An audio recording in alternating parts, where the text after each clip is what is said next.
Bem-vindo à Comissão Executiva. A repartição de metade dos subsídios de férias e Natal por 12 meses foi ontem aprovada em Conselho de Ministros.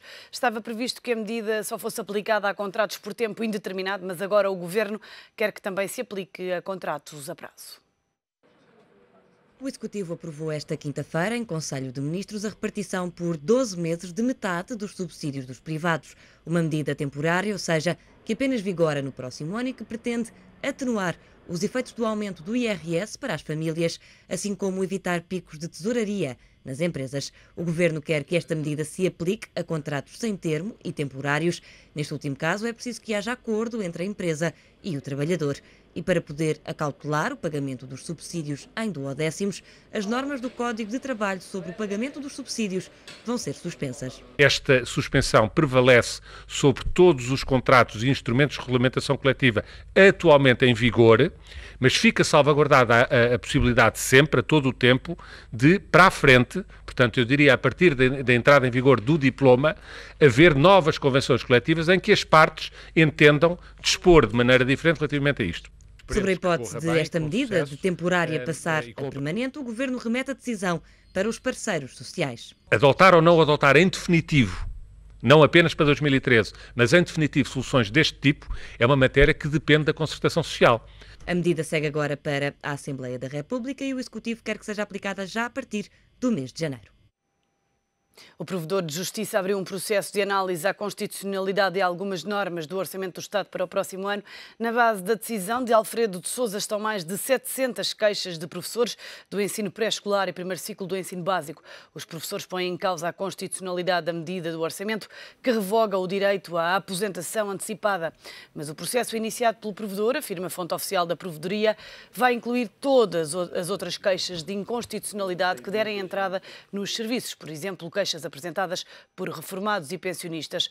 No ano passado, no âmbito do Orçamento do Estado para 2012, o Provedor recebeu 15 mil queixas contra o corte de subsídios na função pública. Na altura, Alfredo de Sousa alertou num parecer que a medida suscitava dúvidas de constitucionalidade. O parecer questionava também os princípios da proibição do excesso e de proteção de confiança. O mesmo pode voltar a acontecer este ano.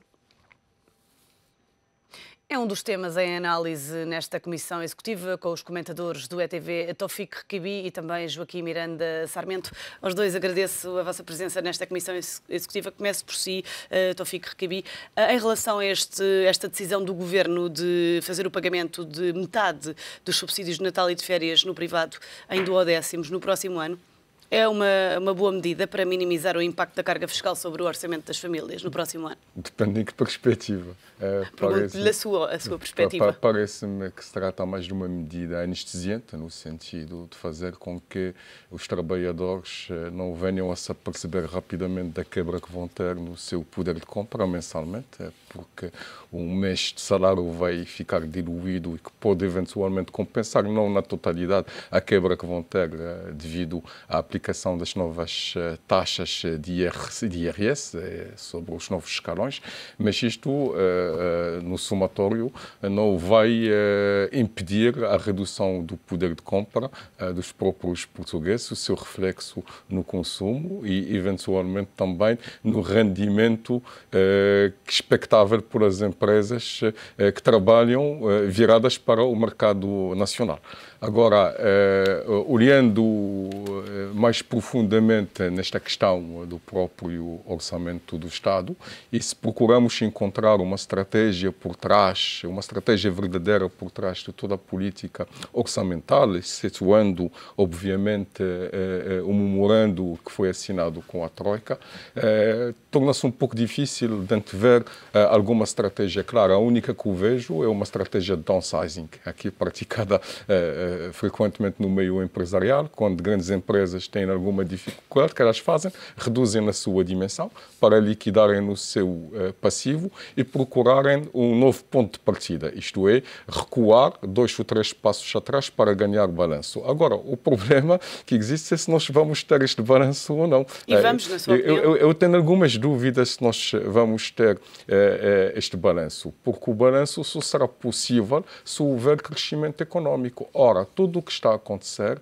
acontece como se ninguém está a acreditar na capacidade de Portugal de poder reatar com o crescimento, e daí que o objetivo principal é o emagrecimento. Portanto, não parece que existem condições neste momento objetivas, porque de facto há algumas certezas e dúvidas relativamente àquilo que vai se passar no próximo ano. Quanto às certezas, a grande certeza que nós temos é aquilo que vamos pagar em termos de capital e juros. Isto é quase uma certeza. Relativamente às dúvidas, como é que a despesa vai evoluir, nomeadamente por causa das falências e do número de desempregados. Aliás, foram anunciados agora os novos números relativamente ao desemprego. Já ultrapassamos a barreira dos 16% em termos de taxa de desemprego. E prevê-se ainda pior para o ano. Isto vai ser ainda pior, isto quer dizer que vai aumentar ainda os encargos de pagamento dos subsídios de desemprego. Também no que se refere às despesas do Estado relativamente a algumas rubricas onde se previa que podiam ficar compensadas por receitas próprias a nível da educação e outras áreas, mas que não vai conseguir responder de acordo com o expectável. No que se refere às receitas, tem dúvidas que o IVA se mantenha pelo menos ao nível atual com o qual vamos fechar 2012. Muito provavelmente as receitas do IVA vão cair muito mais. As receitas do IRS, obviamente, também vão baixar, quer pela fuga aos impostos, porque mesmo com o combate à evasão fiscal, vai haver alguma dificuldade em garantir que as receitas do IRS sejam ao nível expectável, sem falar do desemprego que também vai reduzir. Daí que o que me parece é que nós, a meio do caminho, vamos nos aperceber muito provavelmente que estamos numa situação de incumprimento da execução orçamental. E aí as consequências podem ser várias. Só o Governo é que acredita na execução orçamental do próximo ano? Bom, eu acho que qualquer governo, quando apresenta um orçamento do Estado e que o faz aprovar na Assembleia da República, o mínimo que pode-se exigir deste governo é que acredite no seu orçamento. Agora, seguramente que não há muita gente além do governo que esteja a acreditar neste momento no orçamento do Estado. Joaquim Miranda Sarmento, esta decisão do governo sobre os duodécimos teve reações dos sindicatos, também dos parceiros sociais. A UGT diz que concorda com ela desde que seja de forma transitória, mas, por exemplo, do lado dos patrões, temos a CIP que defendia, e possivelmente continua a defender, a integração definitiva da diluição dos subsídios nos 12 meses de salário. Por sua vez, a CCP dizia que diluir o subsídio de férias iria prejudicar o turismo e diluir o subsídio de Natal teria efeitos negativos no comércio. E era nestes dois pontos que gostaria de me focar. Bom dia, Sandra. Há aqui, a meu ver, dois aspectos essenciais. Primeiro, perceber porque é que esta medida é tomada e perceber se esta medida deveria ter sido tomada e em que moldes. E isto começa um bocadinho antes, ou seja, o Governo, face ao facto de a execução orçamental de 2012 ter falhado, e falhou por vários motivos, decidiu uma estratégia de consolidação orçamental para 2013 que já não se baseava no IVA, porque esse demonstrou que não é possível aumentar significativamente as receitas e baseia-se usando até a expressão do Ministro das Finanças, um enorme aumento de impostos em sede IRS. E esse aumento de impostos em sede IRS é feito de duas vias, por uma revisão dos escalões e pela aplicação de uma sobretaxa. E várias pessoas defenderam que, pelo menos, a aplicação da sobretaxa, que equivale a meio subsídio, devia ser feito na fase do subsídio e não ao longo de todos os meses. No limite, aliás, todo o aumento de IRS, que representa basicamente um subsídio, poderia ser feito apenas em junho, ou apenas em novembro, ou faseado em junho e novembro. No entanto, o Governo sempre manteve como posição inicial, da qual não saiu, que este aumento de impostos era diluído durante os 12 meses. E porquê? Porque o Governo precisa desesperadamente de boas notícias no campo da execução orçamental. Ou seja, não é possível para a estratégia que o Governo delineou, sobretudo para a estratégia orçamental, esperar por julho ou esperar por novembro para começar a ver sinais positivos na execução orçamental. E, portanto, era imperioso para o Governo que o aumento do IRS começasse a refletir em janeiro. Mas isto cria um problema político, que é quando as pessoas, no final de janeiro, recebessem o seu recibo de vencimento, iam ver uma diferença muito significativa entre aquilo que estavam habituados e aquilo que passou a ser o valor. E, portanto, esta medida é uma medida para atenuar esse efeito, para as pessoas não sentirem logo o impacto em janeiro, mas é uma medida que não anula o efeito global do impacto do aumento do IRS ao longo do ano. E, portanto, estamos apenas a tentar disfarçar um bocadinho aquilo que é uma brutal perda dos rendimentos por parte dos portugueses. E que os portugueses não vão sentir tanto em janeiro, mas depois vão senti-lo em junho e vão senti-lo em novembro. Agora, a medida, independentemente desta estratégia orçamental, a medida faz sentido ou não faz sentido?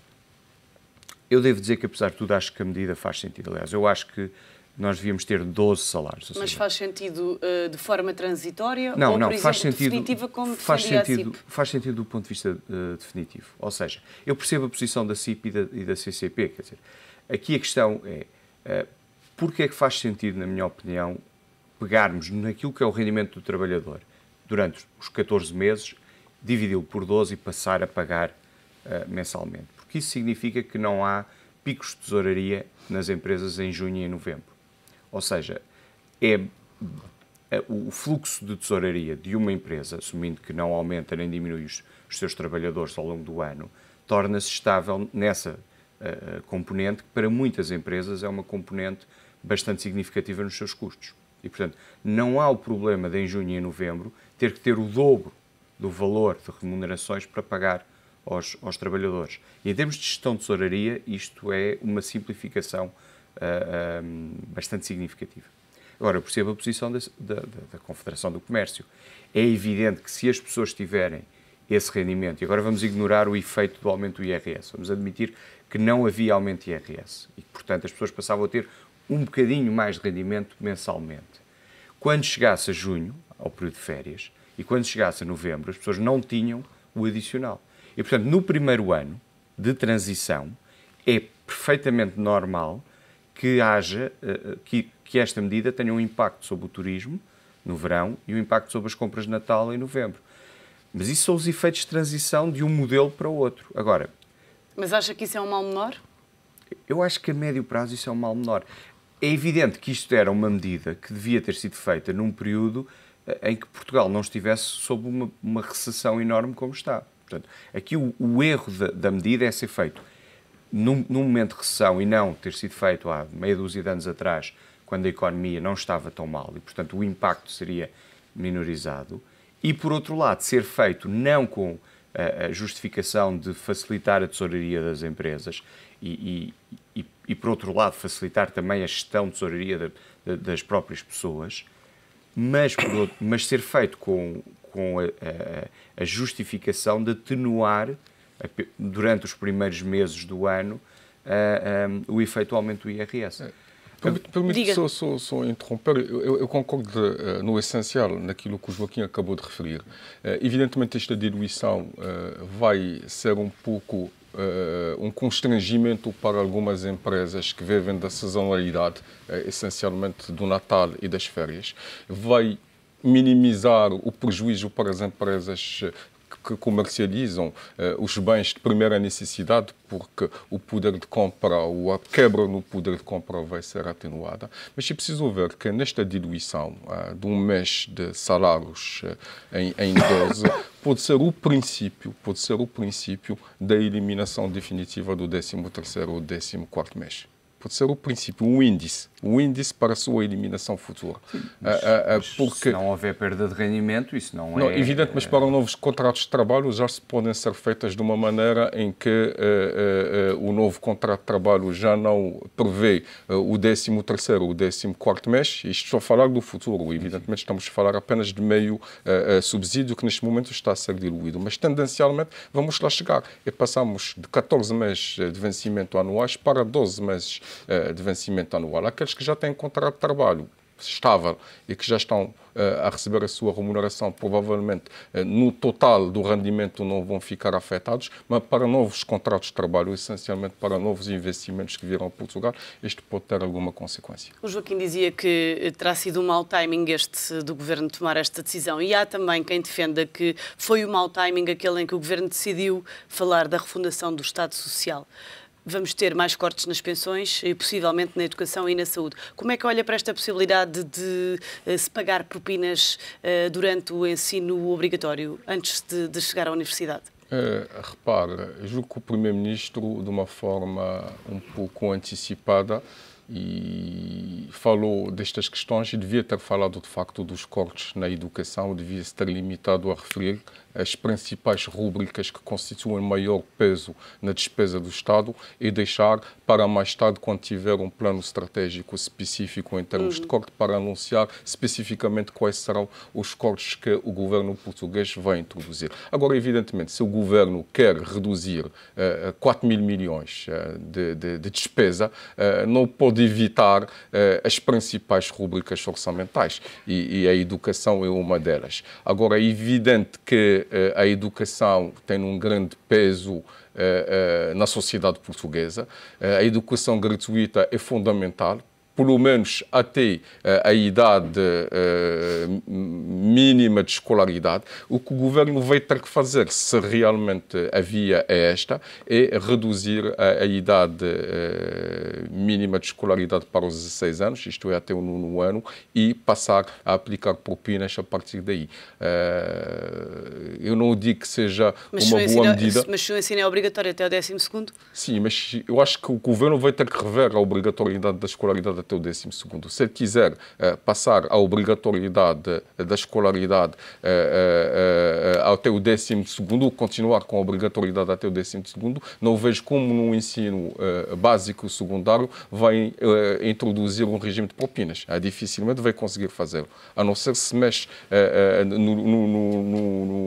no ensino obrigatório até o 12º, tem que o passar ao 9º ano no mínimo, senão de outra forma não vai lá chegar. A mesma pergunta. Sandra, eu acho que este processo tem pelo menos 3 erros básicos de condução do processo. O primeiro erro é bastante simples de perceber. Nós temos um modelo de sociedade que está instituído há 30 anos. Esse modelo funciona basicamente desta forma, e as pessoas estão habituadas a esse modelo.